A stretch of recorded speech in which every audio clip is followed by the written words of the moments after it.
आज हमारे यहाँ पर जो है भागवत का चौथा दिन है। हमारा निवेदन है कि इस गेट में वो आ जाए। हमारे तमाम मेहमान लोग आ रहे हैं उनके स्वागत के लिए। आज चौथा दिन का, तो अभी हमारे बीच में बाहर गांव से लोग आ रहे हैं जो बाजे ढोल बाजे के साथ, तो उनके स्वागत पर जो है यहाँ से तैयारी हो चुकी है। हेलो, तो अभी जो है हमारे न्याय पंचायत सामा में जो है सामा गांव से लोग है ढोल बाजे के साथ हमारे गांव में पहुंच रहे हैं और यहाँ माँ भगवती के दरबार में इसका ध्यान रखना है। मतलब जो अभी हो गया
नमः व्यासाय परमेश्वराय सर्वसिद्धि परमेश्वर नमस्तुते।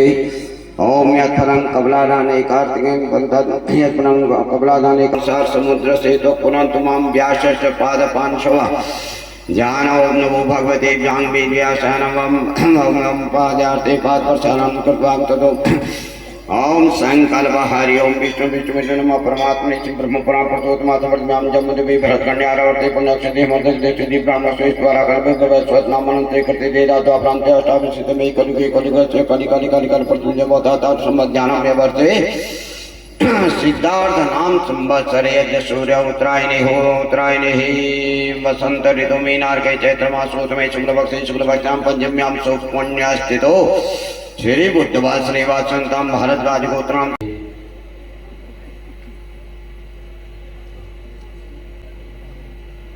सर्गाय कामाय तमहं भगामि यत्तदाभगे वरदे जय पाप विनाशिनी। सम्मिलित होने का हमें सौभाग्य प्राप्त होता है। ये हमारे जन्म जन्मों के पुण्यों का प्रताप है कि माँ भगवती की छांव में माँ भगवती की पावन पवित्र चरित्र को सुनने का हमें सौभाग्य प्राप्त हो रहा है। देखिए, भगवती के चरित्र या भगवती के इस नवहा यज्ञ को करना कराना हमारे बस की बात नहीं है। अगर समस्त ग्रामवासियों की सन्निधि में समस्त माताओं बहन तो न करने वाले हम है ना करने वाले आप, तो ये सब माँ की ही इच्छा से यहाँ इस यज्ञ का आयोजन हो रहा है। अगर आप आए हो तो वो भी माँ की ही कृपा से आए हो। तो इसलिए जो ये दिव्य सत्संग में आप गोता लगाने के लिए यहाँ उपस्थित हुए हैं, इसे श्रवण करने के लिए उपस्थित हुए हैं, ये भी सब माँ की ही अहेतु की कृपा माननी चाहिए। वस्तुतः सत्संग तो सभी करते, सताम संगानाम सत्संग।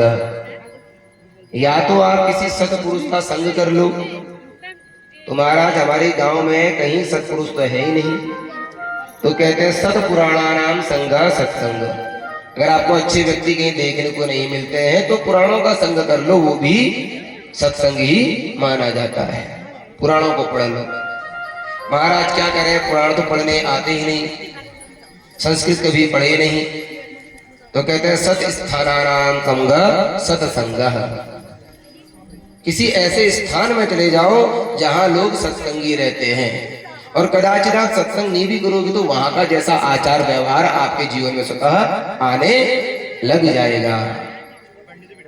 तो इसलिए आप यहाँ सत्संग करने के लिए ही उपस्थित हुए हैं। और सत्संग का उद्देश्य क्या होना चाहिए कि जीवन में आपके कुछ एक नया बदलाव आना चाहिए। अगर सत्संग करने के उपरांत भी आपका जीवन ज्यों का त्यों पहले ही जैसा चल रहा है तो आपका सत्संग अधूरा है।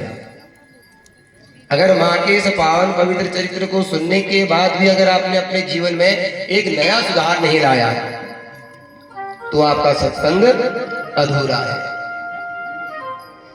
तो इसलिए केवल सत्संग को सुनने से या माँ के प्रांगण में आकर इस सत्संग को सुनने मात्र से कल्याण नहीं होगा, उसके लिए मनन चिंतन करना अति आवश्यक होता है।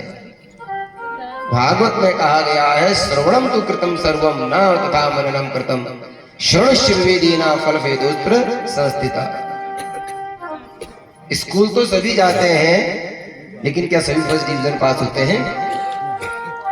फर्स्ट डिवीजन वही पास होता है जिसने वास्तव में सत्संग।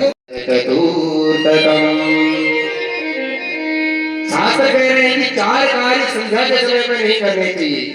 पहला, आहारे, खाना नहीं खाना चाहिए, संतान की कामना नहीं करनी चाहिए, सोना नहीं चाहिए और पढ़ना नहीं चाहिए, किताबें वगैरह अध्ययन नहीं करना चाहिए सूर्य अस्त के समय। अगर ये 4 काम आप करोगे तो क्या होगा?